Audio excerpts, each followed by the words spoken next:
Bonjour et bienvenue pour ce nouvel apéritif théologique. Et aujourd'hui, une question très difficile. Jésus-Christ. Jésus est-il Christ? Christ est-il le nom de famille de Jésus? Oui, pourquoi appelle-t-on Jésus Christ? Et pourquoi? Oui. Alors, moi je vous laisse répondre, James. D'accord, très bien, on se retrouve dans une heure. Peut-être que d'abord on peut se dire qu'il y a deux façons de parler du Christ dans la Bible, soit de façon grecque, avec Christ, Christos, c'est celui qui reçoit l'onction. Et on a la même chose en hébreu, celui qui reçoit l'onction, c'est le Messie, Mashiach. Et donc, que Jésus soit le Messie ou que Jésus soit le Christ, c'est exactement la même chose, c'est juste une histoire de vocabulaire et de langue.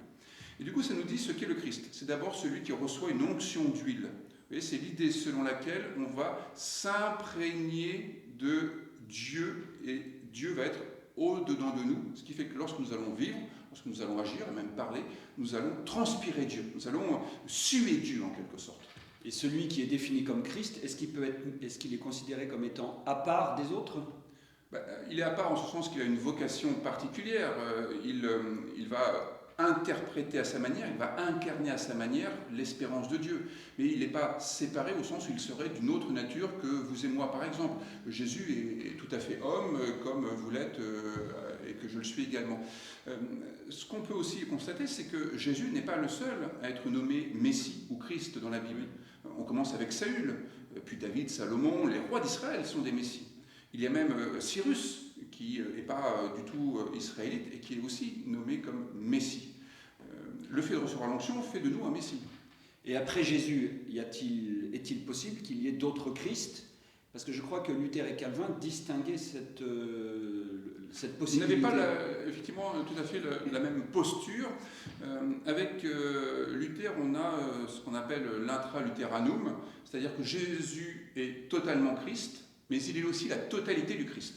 Alors que lui seul peut être Christ. Voilà, en quelque sorte, la boucle est bouclée. Il n'y aura pas d'autre Christ que Jésus qui est totalement Christ et la totalité du Christ.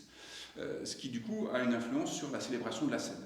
En revanche, pour Calvin, on va parler d'extra-calvinisticum, parce que Calvin considère que si Jésus est totalement Christ, il n'est pas la totalité du Christ. Ça signifie que vous pouvez être Christ pour moi, comme je peux l'être pour vous, comme nous pouvons l'être pour vous actuellement, mais aussi comme un paroissien peut l'être pour son pasteur, et de façon générale, on l'entend bien avec Cyrus, comme quelqu'un qui ne serait pas spécialement croyant ou affilié à une religion peut l'être pour quelqu'un d'autre.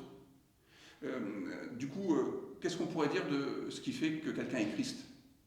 Dans son attitude au quotidien vis-à-vis des autres. Oui, c'est-à-dire que, comme je disais, il transpire de Dieu dans sa façon d'être. Au fond, il incarne l'espérance divine dans sa manière d'être en relation avec les autres. Peut-être est-il pleinement traversé par la grâce, par exemple. Et ça, c'est quelque chose qui peut nous arriver encore aujourd'hui. Donc, il y a du Christ qui peut être ajouté à Jésus. Bon, eh bien, soyons Christ les uns pour les autres pour ce week-end, et puis on se retrouve la semaine prochaine. Bon week-end et à lundi. Bon courage, au revoir.